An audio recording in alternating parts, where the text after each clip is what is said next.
A Hunter in Teyvet, Chapter 41, Fan Fiction, by Azazyel. Venti hummed in thought as he looked at the portal system that remained in the tower, before he abruptly looked up into the sky. Dvalin is on his way back. At my call, we will activate it, and we will be transported to our battleground. While everyone else seemed to accept his words without issues, I coughed to gather people's attention as I spoke dryly. Why is it that I can imagine that we will be doing something stupid like fighting on some floating platforms in the middle of the storm above our heads? Venti awkwardly chuckled and rubbed his head as he twisted his feet on the ground. Well, Decarabian, the old storm god used to love looking down upon his land from his floating perch, and then Dvalin came to love the floating ring. Why is it that when I imagine those flying gods/dragons relaxing on the flying ring in the sky, I can't help but imagine them as some kind of oversized parrot? Dvalin is in position. Thankfully we won't need to fight him directly in the air, as I know for a fact that he will defend his floating ring as his territory, Venti explained, frowning as his hands were coated in an green energy as he messed with the system of blue glyphs beneath us. While Lisa discussed some magical jargon, I had no understanding of. I leaned against some broken down debris and spoke to Jean, who was patiently waiting for Venti and Lisa to get us going. I haven't really gotten a chance to talk to you, really, unlike Lumen, who went with you on that trip to clear that domain. So do you think Mondstadt's people will accept Dvalin after we purge him of his corruption? Jean sighed and wryly nodded. Yes. It will take time, but thankfully, no one has been killed due to his tantrums, so in time, just as he was all but forgotten after the catastrophe, his little tantrums will be forgotten in a few decades once the new generations are born. Jean then smiled and patted my shoulder as she continued to speak. Don't think that the Knights of Favonius will forget your own and Lumen's efforts, as well as the great task of cleansing one of our nation's protectors. Humph, if my sister heard I was here working with Lord Barbatos, she would be so jealous. And then disappointed in our god for his mortal reputation. Jean muttered at the end, obviously referencing Venti being a homeless alcoholic bard. Can you tell me more about your sister? I asked as I smiled, seeing Lumen adopting my tactic of shutting up Paimon with hard beef jerky. Honestly, I didn't really know too much about her sister Barbara. I never got to play the earlier games events as I only joined when Yelan's event started, so I missed the whole first beach event that went much deeper into the sisters' family dynamics. I suppose you haven't really been in Mondstadt for long, so it's not unsurprising that you haven't heard of her. My sister is She is a sister in the Church of Barbatos and is otherwise rather widely known here in Mondstadt for her singing.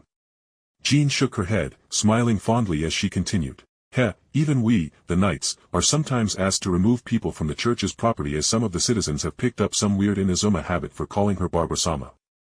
I couldn't help but inwardly cringe hearing her saying that, especially when I recalled they called her that even in the English voice pack of Genshin.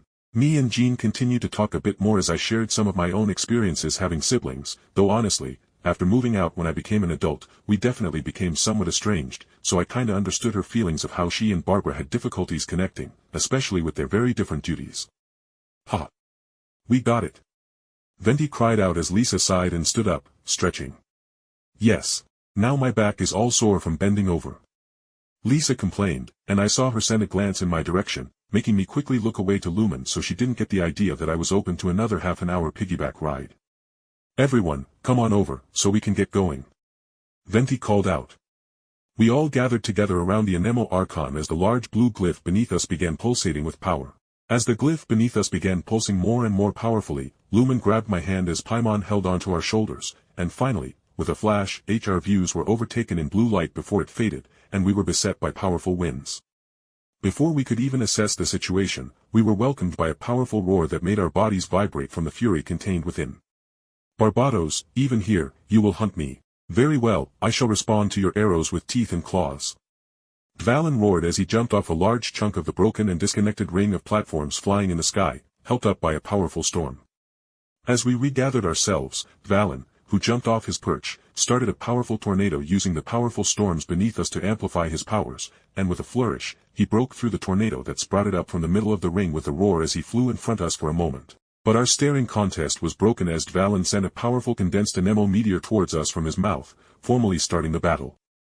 I quickly summoned up a couple of Anemo elementals, but before they could do anything they were sucked into the vortex surrounding us, and Dvalin broke out into maniacal laughter. Mortal, you believed a weak elemental like those could touch my and Barbatos's battle over these winds? My only response was a ruined crater appearing over his head from a glyph I summoned high above him, and with a mighty crash I could hear the metal meeting the poor noggin of the wind dragon as the ruined crater did the equivalent of Superman punching the dragon straight into its head, bring them both crashing down onto one of the broken flying platforms. Quick, use the chains. Teyvet roared as he brought out a bunch of chains from his space bag and threw them over Dvalin to Jean, who was on the other side of the dragon, who grabbed the chains and with a cry stabbed her sword through the large links of the chains into the obviously magically reinforced stone beneath her as my ruined crater and Dvalin smashing into said platform didn't break it. Eula, Lisa, freeze and incapacitate his wings. Jean yelled, sending Elua over, who quickly smashed the flat side of her claymore against the joints of one of Dvalin's wings, which made the dragon hiss in pain. Barbados, you vile god, you would humil. Obviously, Dvalin was going to say something about us humiliating him or something, but my ruined crater, following my directions, had sit its multi-ton body on the dragon's back and used all its forward-being weight to smash the dragon's head into the stone platform and hold it there, leaving its neck free for us to destroy the corrupted pillar of abyssal energy. Lumen, our turn, I said as we both used our anemo energy to jump higher into the air and directly onto the dragon's neck. Dvalin, we don't want to hurt you. Just lay there and let us clean this abyssal crap off you.